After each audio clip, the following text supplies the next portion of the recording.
آپ نے تیسرا کیا ہے, آپ نے ہاتھ پہلے اٹھا دیے اور اللہ اکبر بعد میں کہا ہے.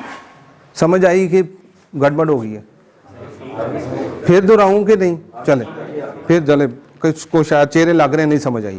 پہلے سب سے آسان طریقہ یہ ہے کہ زبان سے الفاظ بھی نکال رہے ہیں اور ساتھ ہاتھ بھی اٹھ رہے ہیں, اللہ اکبر. دوسرا یہ کیا ہے, آپ نے پہلے اللہ اکبر کر دیا, اللہ اکبر, ہاتھ بعد میں اٹھ گئے ہیں. ٹھیک ہے جی, تو الفاظ پہلے کر دیا, ہاتھ بعد میں اٹھے ہیں. پہلے ہے کہ پہلے ہاتھ اٹھ گئے ہیں اور اللہ اکبر بعد میں کہہ دیا. یہ 3 طریقے سنت سے ثابت ہیں. دوسرا کہا تھا ہاتھ اٹھانے کے بھی 3 طریقے ہیں, کو پتہ ہو یاد؟ ہاں بیٹا بتاؤ. ہاں جی چلے بچے کو حوصلہ افزائی ہو جائے گی. اچھا کوئی بات نہیں, کوئی بات نہیں. اچھا ہاں چلو سر, اس کی ترتیب تھوڑی سی ایسے کر لیں آسانی کے. پہلے سینے تک نیچے شروع ہو, ٹھیک ہے, یہ سینہ ہو گیا. پھر کندھوں تک, یہ, پھر کانوں تک. ٹھیک ہے, یہ 3 طریقے بدل بدل کر لیں, ہر سنت پر عمل ہو جائے. تیسرا یہ کہ ہاتھ باندھنے کے 3 طریقے بھی بتائے تھے, کسی کو یاد ہو؟ سینے پر باندھنے, میں نے کہا تھا پچھلی دفعہ بھی دہرائی تھی بات کہ ناف پر باندھنے والی احادیث کمزور ہیں, ضعیف ہیں. چلے جس بات میں 2 رائے آ جائیں اس بات پر آ جائیں جس پر کوئی دوسری رائے نہیں ہے, پختہ بات کی طرف آ جائیں, معتدل بات کر لیں. اس پہ ہاتھ باندھنے کی 3 طریقے کسی کو یاد ہو؟ ہاں جی بتاؤ. چلے ہاں سب تو ہاں جی کہڑے ہاں سب پہلا طریقہ کہڑا؟ نہیں ہاں سب ہاتھ بنن دے. اچھا یہ کدھر باندھے آپ نے؟ اچھا ایک آگے, اچھا پھر تیسرا نہیں. چلے میں دہرا دیتا ہوں, پہلا طریقہ یہ ہے, یہ پہلا طریقہ. اور جنہیں اثر کہتے ہیں یار بیبیاں باندھیاں نے, لیکن یہ سنت طریقہ ہے, یہ مرد اور عورت کی کوئی تفریق نہیں ہے. پہلا طریقہ ہاتھ پر ہاتھ رکھے. دوسرا یہ گھٹنے کو مضبوطی سے, درمیان والا کام نہیں ہے, یا ادھر رہنا ہے یا ادھر رہنا ہے. اکثر بھائی غلطی کرتے ہیں, وہ درمیان میں رہتے ہیں ادھر کر کے, یہ نہیں ہے. اس کو یہ دیکھیں جیسے اس کو پکڑ لینا ایسے. یہ تیسرا طریقہ کیا ہے؟ یہ پھر بتانا ایک طریقہ. دوسرا اس کو پکڑ لینا, درمیان میں نہیں رہنا, شروع میں ادھر سے اور اینڈ والا یہ کا. یہ تینوں طریقے سنت سے ثابت ہیں, اس کو ہم بدل بدل کر لیں. ٹھیک ہے, انشاءاللہ رکوع کا انشاءاللہ اگلی دفعہ شروع کریں گے, کیونکہ یہ بنیادی چیزیں اس کو بار بار دہرایا جائے تاکہ جہاں ہماری غلطی ہے وہ درست ہو جائے. تیسری اللہ کا تعارف, ہم نے الملک اللہ تعالیٰ کا صفاتی نام ہے اس کو شروع کیا ہوا تھا. تو 3 یہ میں نے لکھے تھے, آج تیسری دفعہ دہرا رہا ہوں, آج تیسری کلاس میں. اس کو ذرا غور کریں, کیونکہ یہ آپ آئے ہیں, محنت کی ہے, ٹائم لگایا آپ نے, اگر کچھ اس میں کمی رہ جائے تو اس کو دور کرنے کی کوشش کریں تاکہ جہاں پر زیادہ سے زیادہ فائدہ اٹھانے کی کوشش کریں. یہ کیا ہے؟ الملک, المالک اور الملیک. ان تینوں کا کوئی بھائی ایک فرق بتا سکے؟ میں نے بتایا تھا کہ تینوں میں فرق ہے, الملک, المالک, الملیک. کسی کو یاد ہو؟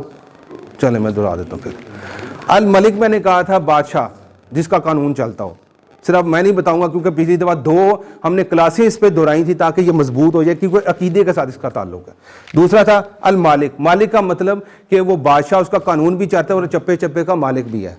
اور تیسرا تھا الملیک کہ اصل مالک وہی ہے, ہم سارے امانت دار چوکیدار ہیں.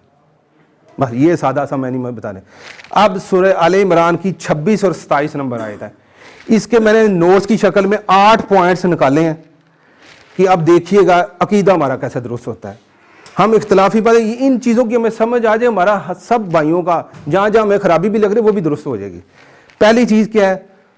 وہ ہے اس صورت میں سے جو لفظ نکال رہا ہوں, مالک, مالک الملکی, مالک الملکی.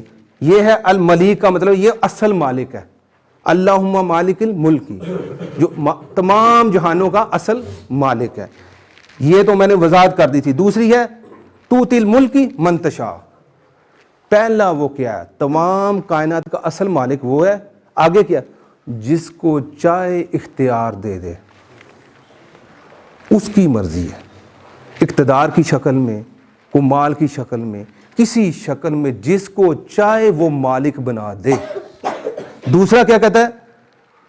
وَتَنزُ الْمُلْكَ مِمَّن تَشَاءُ, جس سے چاہے اختیار دے کے چھین لے.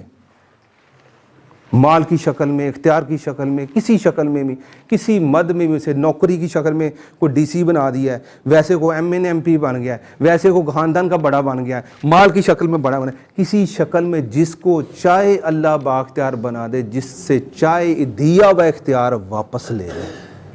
اگلا کام کیا ہے؟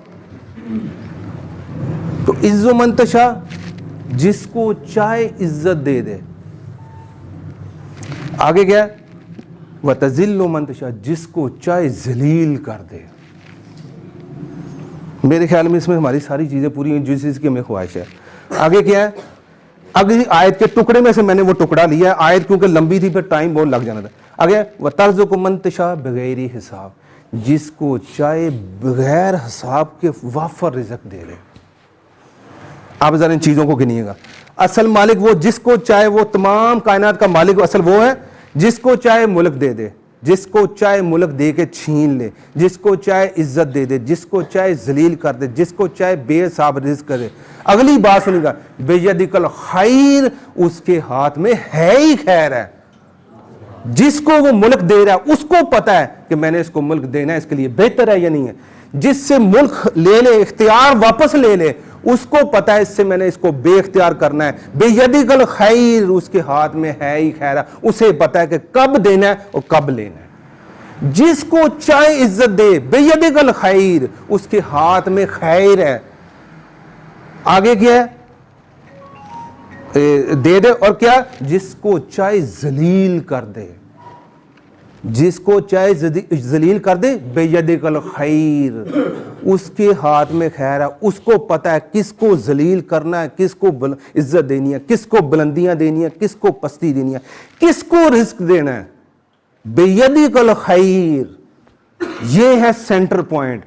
ہر دینا، لینا، عزت، ذلت، رزق، ہر چیز، رزق دے کے لے لینا، رزق واپس لے لینا، دے دینا، ہر کام کر دینا، وہ ہر کام میں خیر ہے۔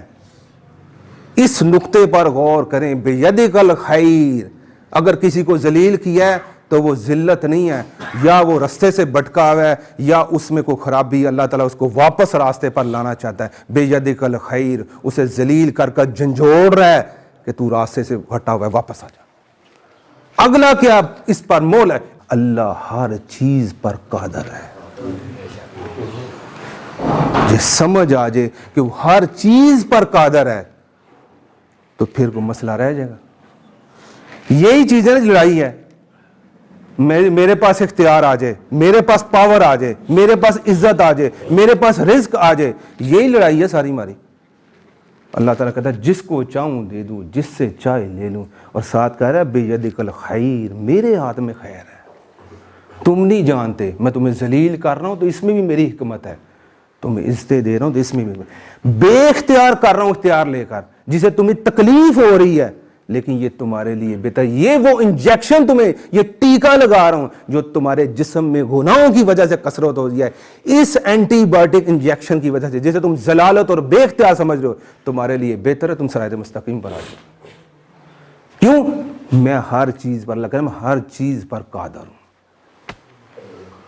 اب اس آیت کے بعد ایک ہم ذکر اذکار میں، صبح کے اذکار میں فرض نماز کے بعد ایک دعا مانگتے ہیں، اب اس کو اس کے ساتھ جوڑ لیں۔ اللہم لا مانع لما آتیت، اے اللہ جسے تو روک دے اس سے کوئی نہیں دے سکتا، جسے تو روک دے نہیں دینا۔ ساری دنیا زور لگا لے کہ فاروق کو 5 روپے دینے ہیں، اللہ کا حکم نہ ہو، ساری دنیا، ساری کائنات کٹھی ہو جائے ایک طرف، رب کا حکم ہے نہیں دینا، مجھے کوئی چیز دنیا کی طاقت نہیں دے سکتی۔ اگلا کیا کام ہے؟ ولا مطیع لما منعت، اور جس کو تو دینا چاہے دنیا کی کوئی طاقت روک نہیں سکتی اسے۔ ساری دنیا میرا نقصان چاہے، ساری دنیا میرا ہر چیز کرنا چاہے، اللہ کہے کہ اسے میں نے یہ چیز عطا کرنی ہے، اسے یہ خیر ملنی ہے، کوئی دنیا کی طاقت، کوئی دنیا کی پاور ایسے نہیں ہے جو اللہ کے حکم کے آگے آ جائے۔ کیوں؟ آگے کیا ہے؟ ولا ينفع الجد منك الجد، کسی کی شان، کسی کی جدراہٹ، کسی کا بڑا ہونا اس کے کوئی کام نہیں آئے گا۔ اس کی سادہ سی مثال سمجھ لیں، حضرت نوح علیہ السلام سید تھے، سردار تھے جی، ان کا بیٹا کیا تھا؟ کافر۔ اللہ تعالیٰ یہ ہمیں سمجھانا چاہتے ہیں کہ وقت کا نبی ہو، 950 سال بھی تبلیغ کی ہو، بچہ بیٹا سگا بیٹا کافر ہو، اور ساتھ اللہ ڈانٹتا بھی ہے کہ ظالموں کے بارے میں مجھ سے سوال نہ کرنا۔ حضرت لوط علیہ السلام وقت کا نبی ہے، نیک بیوی کتنی بڑی نعمت ہے، بیوی کافرہ ہوگی۔ یہ ان انبیاء کے ذریعے ہمیں بات سمجھائی جا رہی ہے کہ بھائی وہ سید تھے تو سید کا بیٹا کدھر گیا، وقت کا نبی تھا تو اس کی بیوی کدھر چلی گئی۔ حضرت ابراہیم علیہ السلام کا چلے اس میں اختلاف ہی مان لیں کہ والد نہیں چچا تھے، چچا بھی باپ کے مثل ہوتا ہے، حدیث ہی بتاتی ہیں کہ جو ہماری اس پوری یہود و نصارہ اور مسلمانوں کی ساری ہماری شریعت کا جو سرا جا کر ملتا ہے وہ حضرت ابراہیم علیہ السلام پر ملتا ہے۔ ان کو وہ بھی اگر اللہ نہ چاہے تو وہ اپنے باپ یا چچا کو مسلمان نہیں کر سکتے۔ نبی اکرم صلی اللہ علیہ وسلم اس کائنات کی سب سے بڑی ہستی، قرآن کہتا ہے اللہ کا باقی نفسک علی آثارہم ان لا یؤمنوا بہذا الحدیث آسفا، کہ آپ اپنی جان ہلکان کر لیں گے کہ یہ ایمان کیوں نہیں لاتے۔ اور آج کی کتنے لوگ دعویٰ کھڑے وقت کے نبی کو کہا کہ آپ اپنی جان ہلکان کر لیں گے، میرا چچا ایمان کیوں نہیں لاتا۔ اور حضرت علی جن کی فضائل اپنی جگہ، اس میں کوئی شک ہی نہیں ہے، وہ اپنے باپ کو مسلمان نہیں کر سکے۔ یہ چند مثالیں ہمارے لیے ہیں۔ کسی کی شان، کسی کا بڑا ہونا کوئی قیامت کے دن فائدہ نہیں دے گا۔ اگر دے گا، اگر وقت کا نبی ہوگا، نبی اکرم صلی اللہ علیہ وسلم، اگر ان کی بیٹی مسلمان ہو جائے گی، ان کے پوتے نواسے نواسیاں مسلمان ہو جائیں گے تو ان کی شان بھی بڑھا دی جائے گی۔ لیکن حضرت ادھر دوسری طرف وقت کا نبی ہے حضرت نوح علیہ السلام، اتنی محنت کی، 950 سال تبلیغ کی، لیکن اگر بیٹا مسلمان نہیں ہوا تو سوال کرنے پر بھی ڈانٹ کھانی پڑے گی۔ اس کے بعد کسی کا مال، کسی کی چدراہٹ اس سے نیچے آ جائیں، وہ جی میں تے 10 مربع نہ مالک سا، میں تو اتنے کلومیٹر میری زمین سی، اتنے میرے پاس اختیار سے دنیا سے آیا ہوں، تو یا اللہ کچھ تو خیال کرنا چاہیے۔ عام عوام میں تو بڑا اونچا بندہ تھا، کوئی کسی کی چدراہٹ کام نہیں آئی۔ کہہ گیا اگر کسی کا اعمال کسی کو پیچھے چھوڑ گئے اس کا نسب کام نہیں آئے گا۔ پھر اس کی مثال کہ حضرت نوح علیہ السلام کا بیٹا اگر وہ آگے جا کے کہے گا یا اللہ مجھے جنت میں بھیج دے، کیوں؟ میں تیرے اتنے پیارے نبی کا بیٹا ہوں، ان کا تو کافر تھا، تیری کوئی اوقات نہیں ہے، جہنم میں جائے گا۔ یہ چیز ہمیں سمجھ آ جائے، اور یہ اب بندہ کہ یہ آزمائش پہ رکی ہوئی ہے۔ کیا یہ جو ہم کہتے ہیں کہ کسی کو اللہ تعالیٰ دینا چاہے تو کوئی روک نہیں سکتا، اور روک دے تو کوئی دے نہیں سکتا، کسی کی عظمت اور شان اس کو کچھ نہیں بچائے گی، تو پھر یہ جادو ٹونا، یہ اس طرح کی چیزیں، کیا یہ پھر خیالی ہے کہ ان کی بھی کوئی حقیقت ہے؟ اللہ تعالیٰ بندے کو ٹیسٹ کرتا ہے، آزمائش میں ڈالتا ہے۔ اگر اللہ کہہ رہا ہے میری مرضی کے بغیر تم پر کوئی تعویذ نہیں ڈال سکتا، میری مرضی کے بغیر تم پر کوئی جناب وہ جادو نہیں کر سکتا، میں چاہوں گا تو وہ کرے گا، اس کا مطلب اللہ تعالیٰ چاہ رہے ہیں۔ اللہ تعالیٰ اس بندے کو آزمائش میں ڈالتے ہیں۔ پہلا نفسیاتی مسئلہ ہوتا ہے، بندہ یہ سمجھتا ہے او یار میری بھرا نے میرے سے تعویذ پا دی، میرے فلاں بندے نے میرے پر جادو کر دیا، فلاں بندے نے یہ کام کر دیا۔ سب سے زیادہ تر یہ لوگوں نے تحقیق کی ہے، زیادہ مسائل نفسیاتی ہیں۔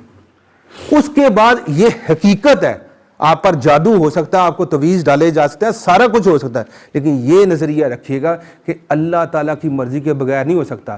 اگر ہو گیا ہے تو سمجھیے اللہ تعالیٰ آزما رہا ہے، اب میرا بندہ مجھے چھوڑ کر کہیں اور جاتا ہے یا میرے آگے گڑ گڑاتا ہے، یا میں نے جو شریعت کے دائرے بٹائے ہیں موضوعین پڑھ کے پھونک لیں بھئی یہ فلانی جو نا یہ اتنے اذکار کرے گا تجھ پر جادو نہیں ہوگا۔ جو قرآن اور حدیث کی روشنی کے حدود میں جو چیزیں بتا دی ہیں یہ اس کے علاج ہیں، یہ صرف اس تک رہتا ہے یا مجھ پر توکل چھوڑ کر مخلوق کے در در کے دھکے کھاتا ہے۔ اگر تو وہ حدود میں رہ گیا اور سمجھ لیا کہ اللہ کی مرضی کے بغیر ہی اللہ کی آزمائش ہے، بس جتنا مجھے قرآن و حدیث سے مل گیا کہ اس کا یہ صورتیں پڑھ کر علاج کرنا ہے اور میں نے وہ کر لیا ہے، باقی اللہ پر چھوڑ دیا، تو سمجھے میں اس آزمائش میں پاس ہو گیا ہوں۔ اور اگر اس دائرے سے باہر نکل گیا ہوں پریشان ہو کر، نہیں یار فلاں بھی مجھے کچھ کر دے گا، فلاں بھی کر دے گا، فلاں بھی کر دے گا، تو سمجھے میں اس آزمائش میں فیل ہو گیا ہوں، میں رب سے میرا تعلق ٹوٹ گیا۔ یہ بھائی چند باتیں میں نے بتائی ہیں، پھر جلدی سے دہرا دیتا ہوں۔ کیوں؟ جس کو چاہے ملک دے دے، جس سے چاہے ملک لے لے، جس کو چاہے عزت دے دے، جس کو چاہے ذلیل کر دے، جس کو چاہے رزق دے دے، جس سے چاہے رزق لے لے، بیدک الخیر، ہر حال میں اس کے ہاتھ میں خیر ہے، خیر ہے، خیر ہے۔ کیوں؟ انک علی کل شیء قدیر، کیونکہ وہی اصل قادر ہے۔